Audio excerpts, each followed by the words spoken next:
Yes, sir. Yes, sir. Okay, so what we are learning the accuracy. So what accuracy in terms of the bookish language can be defined as? It can be defined as the concordance between it and the true and the most probable value. Now it is referring to what? मैंने बताया यहाँ पे it किसको refer करता है? ये जो it है ये किसको रेफर करता है? It represent the experimental value. Measured value. It is referring to what? Experimental value. Experimental Experimental value value. मतलब आपने जिस जो प्रैक्टिकल करके ऑप्टेन किया है रिजल्ट, उस वैल्यू को हम बोलते हैं एक्सपेरिमेंटल वैल्यू. एंड ट्रू और द मोस्ट प्रोबेबल वैल्यू, ये क्या रहता है? True and most probable value ये क्या रहता है? सर जो हमने एक्सपेरिमेंट किया है तो उसमें जो जो वैल्यू ज्यादा बार आई है वो वाली ट्रू वैल्यू. नहीं, true value is refer to exact accurate result. Accurate value भी बोल सकता हूँ मैं. True value is also can be said as a accurate value. हाँ सर, फिर मतलब हमने एक आधा एक्सपेरिमेंट किया हम्म. तो जैसे आपने बोला था कि पहली बार मतलब 78 आया उसका आंसर, बाद में 78 सेकेंड टाइम, फिर हम्म. 79, फिर 80. हम्म. तो फिर उसमें से एक्यूरेट वैल्यू चूज करेंगे क्या? नहीं नहीं, accurate value is also known as a standard value. Accurate value is sir also known sir as a, मतलब जो वैल्यू आनी चाहिए वो वैल्यू मतलब. yes, that should be come. Okay, means you know now various standards are available. हमने देखा था एक एरियाज में कि कुछ कंपनीज जो प्रोडक्ट मार्केट करती हैं, it has a logo. B C S हाँ. स्टैंडर्ड रहता है logo, right. In England UK में देखा था B C S standard use किया जाता है. तो इफ हाँ sir. Suppose that product is having a logo of B C S, यानी उसके पास सर्टिफिकेट है that this hmm. Compound is a B C S standard compound, तो इसका मीन्स उस लेवल पे द परसेंटेज प्योरिटी भी लिखी रहती है सैम्पल की, कि वो कितना हाँ. परसेंट प्योर है. एंड लिखा हुआ रहेगा, यू विल गेट इट कि 99.82% प्योर, या कहीं कहीं पे रेंज भी दे सकते हैं. Okay, sometimes. So hmm. Although उस मीन्स कंटेनर पे मार्क किया हुआ है कि ये जो कंपाउंड है इट इज़ 99.28% प्योर. तो वो जो 99.28% है, what we can consider that 99.28 is standard value. standard और value, right. Now you हाँ. have taken a sample, now you have taken the sample, मतलब वही कंपाउंड एज ए सैम्पल करके लिया. You have perform a titration method. Okay, titration method से आपने A से perform किया and you come to the answer, और आपको आंसर मिला that is experimental result, suppose 97%. ठीक है, जो मार्क हाँ. किया हुआ था standard value that is a 99%, 99 something. And जो आपको एक्सपेरिमेंटल वैल्यू मिली वो कितनी मिली है? 97%. 97. हाँ. सो जो एक्सपेरिमेंटल वैल्यू है that is a observed value, जो आपको मिली है. एक्सपेरिमेंट से पता चली है.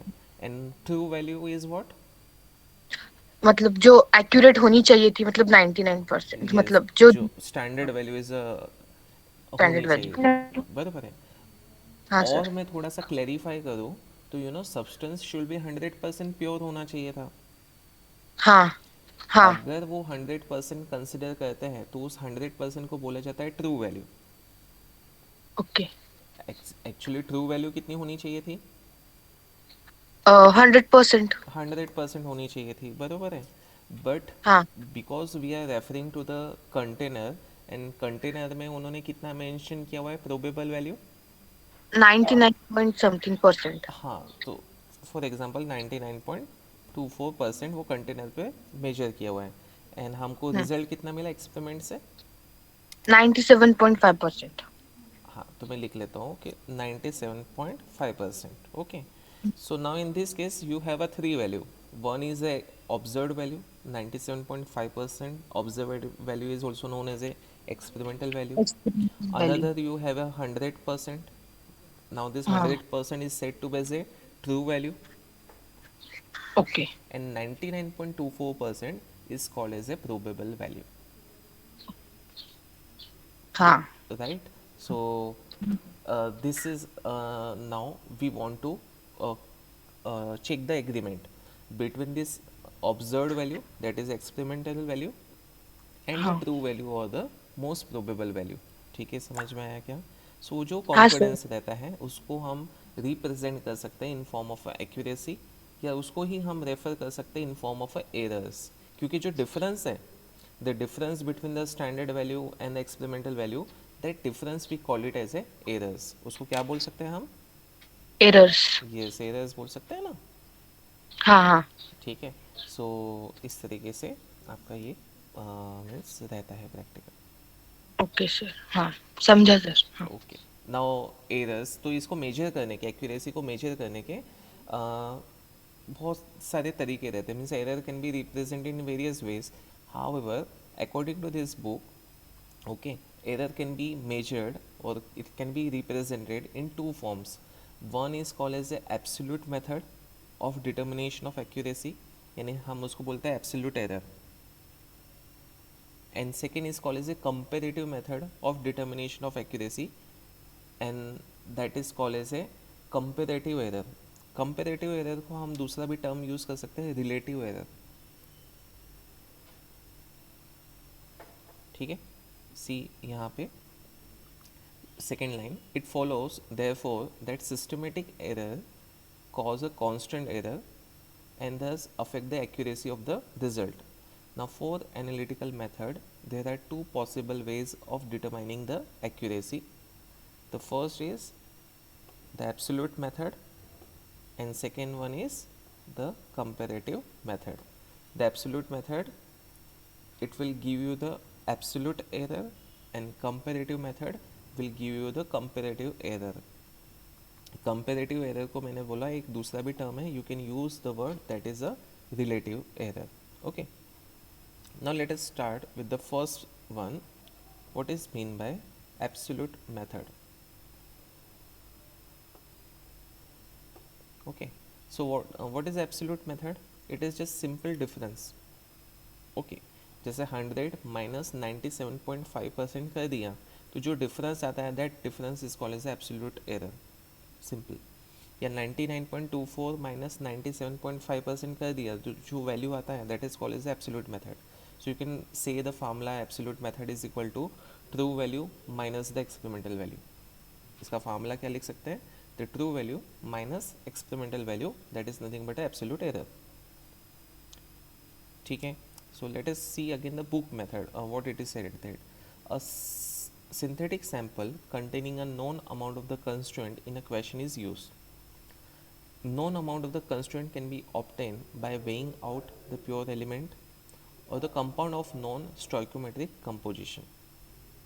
ठीक है, आपके पास में एक सिंथेटिक सैंपल है जिसमें कुछ कंस्ट्रूएंट प्रेजेंट है. हो सकता है ये जो सैंपल है आपका प्लांट से मिला हो, तो प्लांट में आपको पता है बहुत सारे कंस्टिट्यूएंट्स रहते हैं. ओके, या फिर कोई सिरप आपको मिल गया मार्केट से और बोला कि ये जो सिरप की बॉटल है इसको एनालाइज करो. ना you know the syrup also contain so many constituent. Okay, तो you have a such kind of sample जिसमें आपके पास में बहुत सारे कंस्टिट्यूएंट प्रेजेंट है.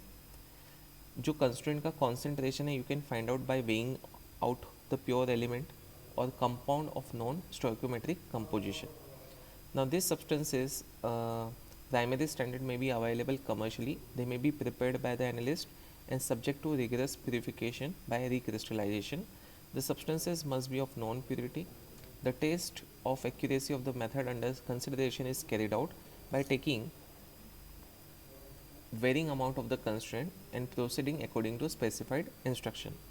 The amount of constraint being varied because the determinate error in the procedure may be function of the amount used. The difference between the mean of adequate number of the result and amount of constraint actually present is measured of the accuracy of the method in the absence of foreign substances.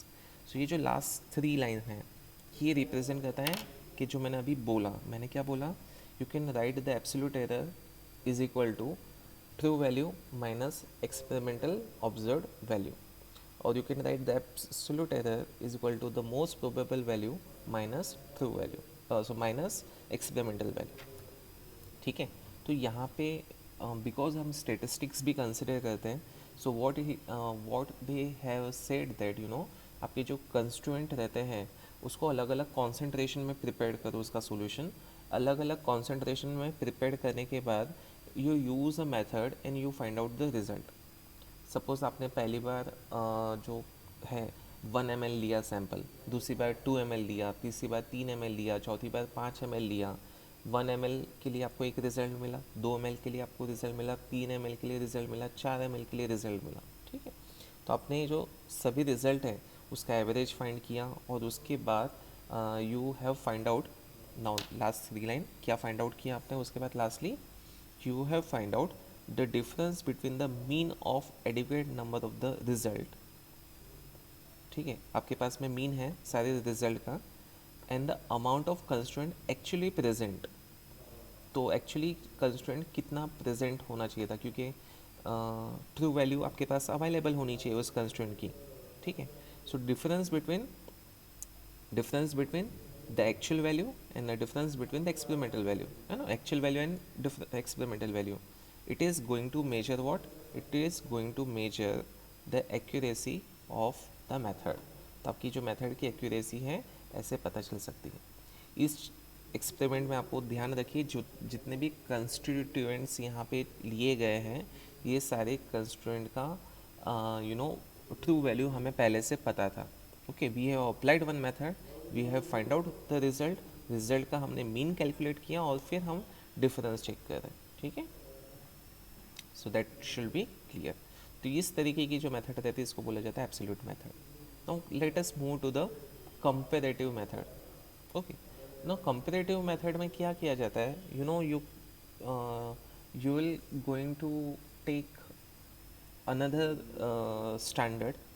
ठीक है, आपने एक standard लिया, उस standard का भी आपने एक पर्टिकुलर एक्सपेरिमेंट से रिजल्ट फाइंड आउट किया। Okay, let us take comparative method. Suppose आपको एनालाइज करना है एस्पिरिन। फिर से आपको एनालाइज करना है एस्पिरिन। एस्पिरिन आपका कौन से फॉर्मेट में अवेलेबल है? You have a sample of aspirin.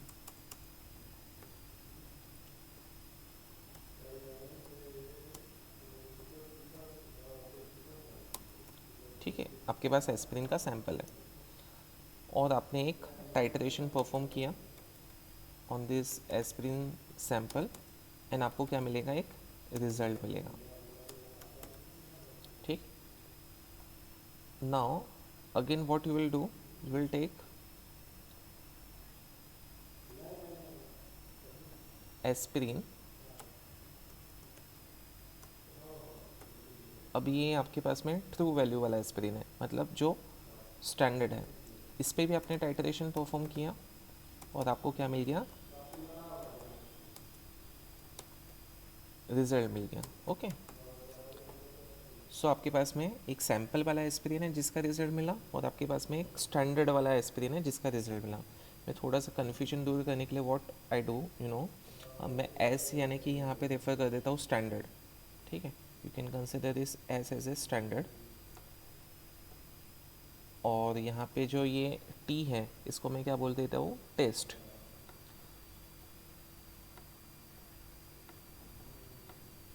ठीक है, दोनों रिजल्ट को आप कंपेयर करेंगे और उसके बेसिस पे एरर कैलकुलेट करेंगे। सो उस तरीके की जो मेथड रहती है that is called as a comparative method. उस तरीके की जो मेथड रहती है इसको क्या बोला जाता है? Comparative method of analysis. इसका जो फार्मूला रहता है it is something like that, it is equal to यानी एक्सपेरिमेंटल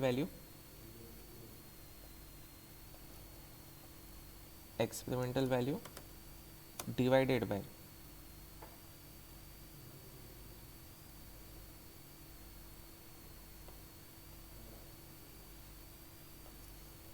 ट्रू वैल्यू।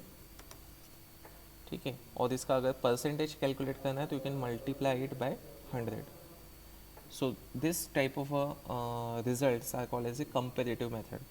तो आपका जो एक्सपेरिमेंटल वैल्यू आता है डिवाइड बाय ट्रू वैल्यू या द मोस्ट प्रोबेबल वैल्यू, ये कंपेयर किया जाता है and you get the result. तो आपकी इस केस में जो भी वैल्यू आएंगी that is going to be a relative error और कंपेरेटिव एरर. सो सिंपल वे में ऐसा बोला जाता है कंपेरेटिव एरर यानी क्या. Now see the book what it is written in a book. Comparative method. Sometime as in the analysis of the mineral, it may be impossible to prepare a solid synthetic sample of the desired composition. It is then necessary to resort to standard sample of the material in a question, in which the content of the constraint sought has been determined by one or more supposedly accurate method of analysis. ठीक है. तो आपने यहाँ इस example में उन्होंने क्या किया है, कंपेरिजन किया है मेथड का with another standard method. So this is a comparative method involving a secondary standard is obviously not together satisfactory from the theoretical standpoint, but it is nevertheless very useful in applied analysis. So if a fundamentally different method of analysis for a given constraints are available, example gravimetric, titrimetric, spectrophotometric agreement between the list or two method of essentially different character can usually be accepted as indicating the absence of appreciable systemic error in either a systematic error in one which can be evaluated experimentally or theoretically. Although जो मैंने अभी result मैंने जो आपको practical बताया इसमें मैंने क्या किया, दोनों ही केस में टाइटरेशन यूज़ किया है.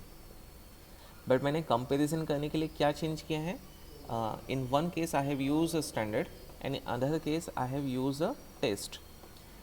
ये जो बुक है ये क्या बता रहा है, for the comparative method of analysis you have to use in one case another method of determination like gravimetric आपने यूज़ कर लिया and in second case you have used the titration method.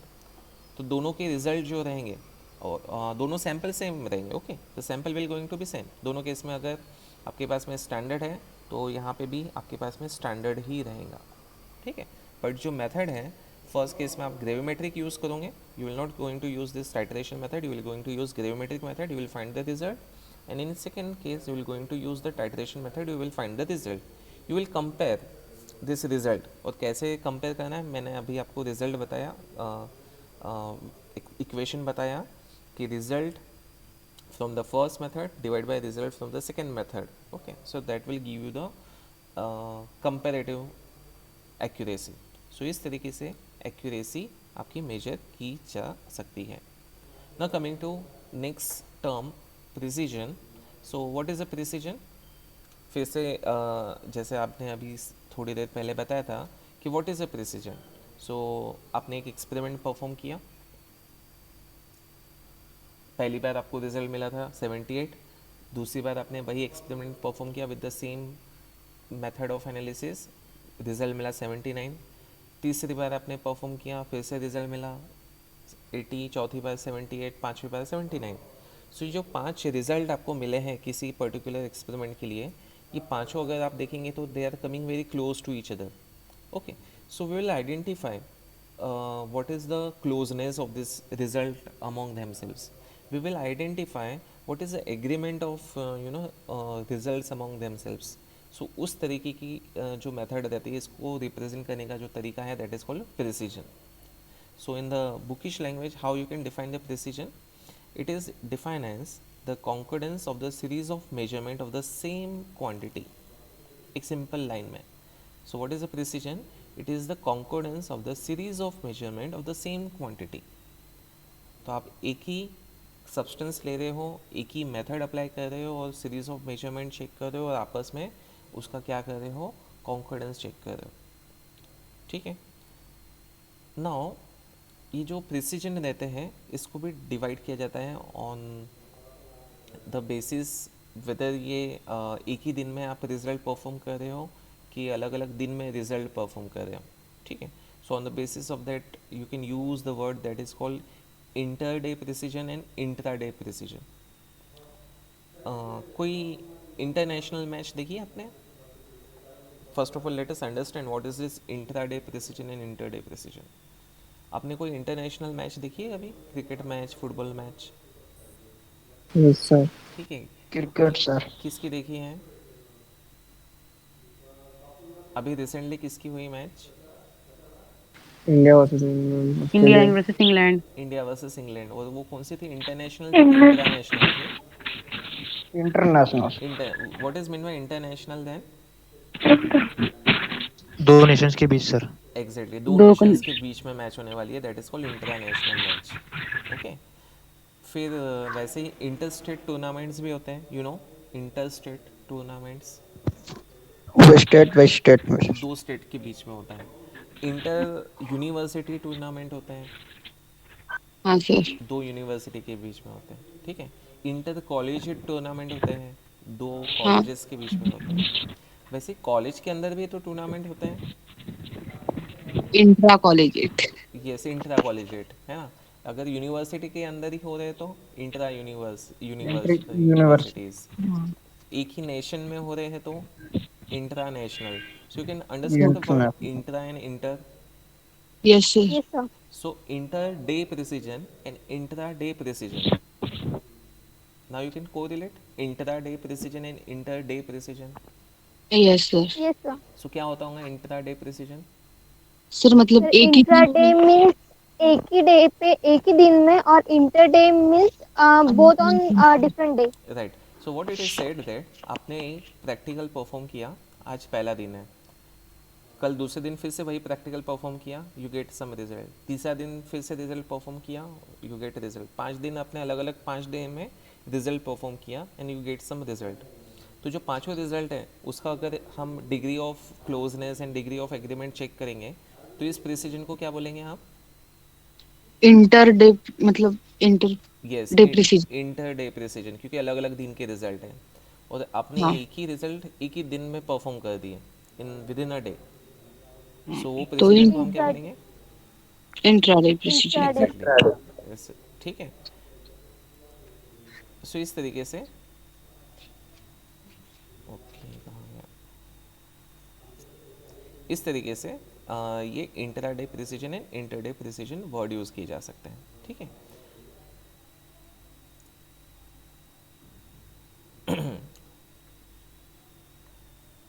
तो ये जो इंटर डे प्रिसीजन रहता है, okay, intra day I am saying एक ही दिन में जो करने वाले हैं,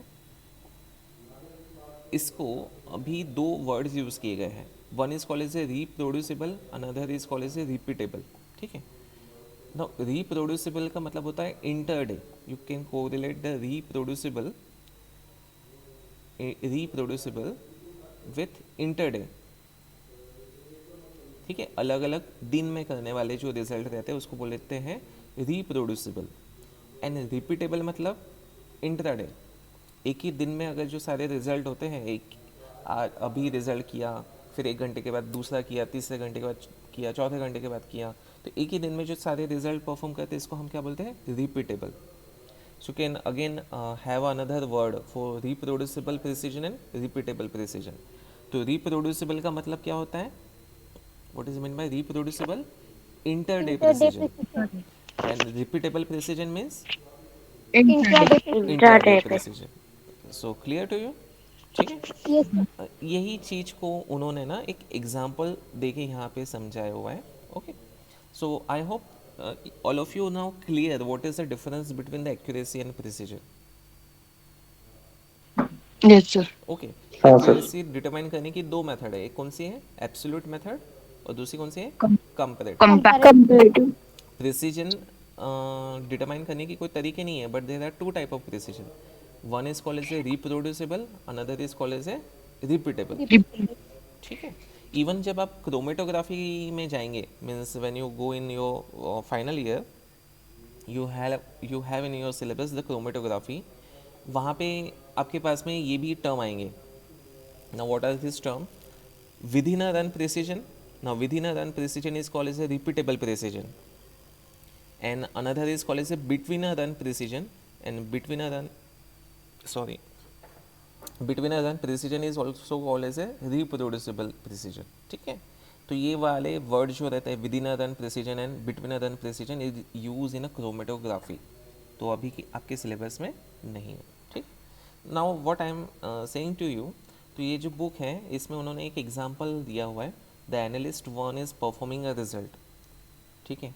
by some certain on a certain sample. So you can see the constituent A बताया हुआ है using a certain method. कितने रिजल्ट मिले उसको, तो you can see the results are like 49.01, 49.25, 49.08 and 49.14. So जो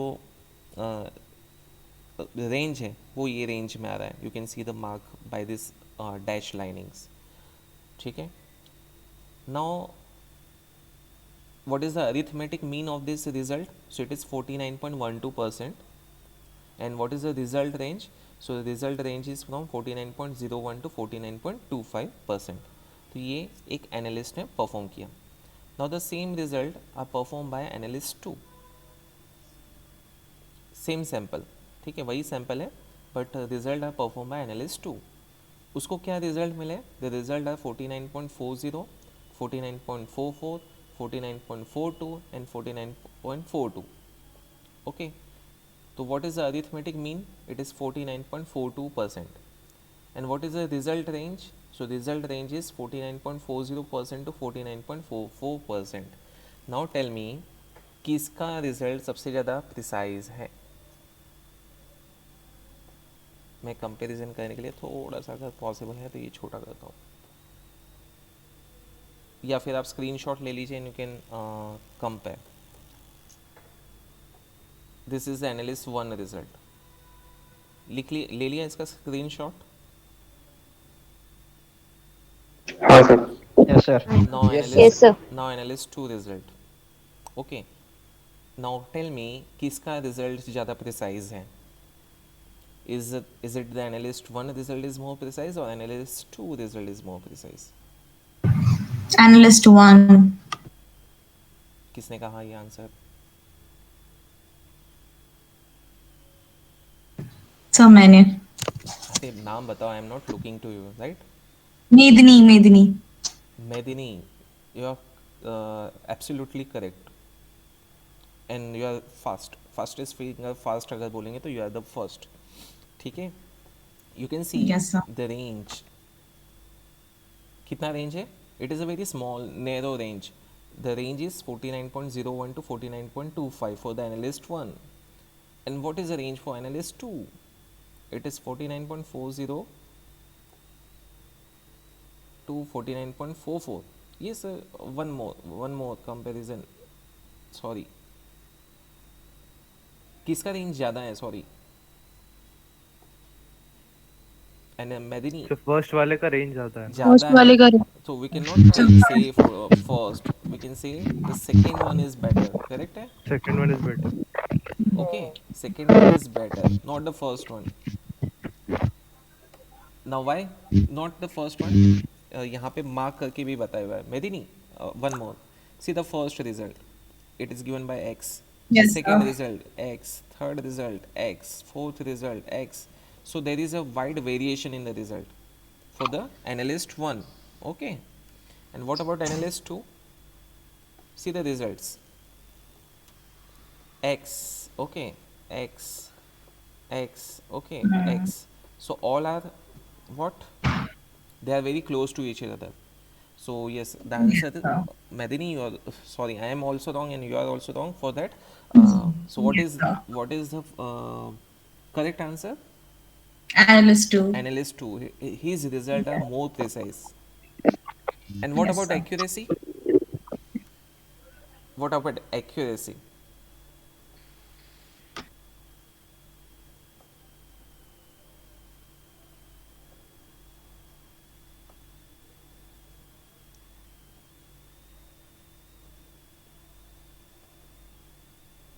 yes, what about accuracy?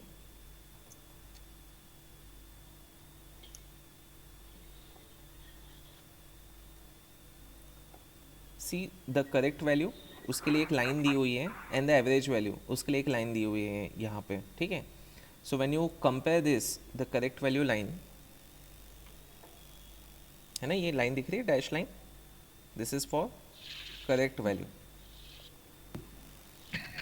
And this is for average value of the result. So closeness ज़्यादा है दोनों के बीच में इन केस ऑफ एनालिस्ट 1. जी. and Yes, what about in sir. case of analyst 2? is sure. far away, हाँ. right? The correct value is near about this point. 49, And what about 45. the average value of the result? It is like here. So it is far away. So on the basis of this, which results are more accurate? Analyst one. Analyst one results are more accurate. समझ में More आया क्या? accurate. ठीक. हाँ sir. So this is how you can represent the accuracy and precision. So I think you have understand what is I want to say. I want to make you clear about accuracy and precision. ठीक है, तो we can summarize the result. The value obtained by analyst 1 are accurate. See, the value obtained by the analyst 1 are accurate, very close to the correct result, but the precision is inferior to the result given by analyst 2. The value obtained by analyst 2 are very precise but are not accurate. ठीक है, so the analyst 1 occur on both the side of the mean value and could be attributed to a random error. It is apparent that there is a constant error present in analyst 2. ठीक है, तो हम ये बोल सकते हैं analyst 1 जो है उसके रिजल्ट एक्यूरेट है बट प्रिसाइज नहीं है, और प्रिसाइज नहीं है it may be because of the random error, where as analyst 2 is more precise and the constant जो एरर आ रही है it may be because of the some reason. तो एनालिस्ट 2 उसको एक्यूरेसी को फाइंड आउट करना पड़ेगा. ठीक है, तो ये सारी चीज़ें हैं जब यूज़ की जाती हैं, जब हम कोई मेथड डेवलप करते हैं टाइट्रेशन की, स्पेक्ट्रोफोटोमेट्रिक की, या और कोई हम बायो ऐसे करते हैं, तो ये सारे स्टेटिस्टिकल पैरामीटर्स आपको चेक करने पड़ते हैं. So you have to be very good in statistics. Okay, so I think let we stop here. If you have any question you can put forward.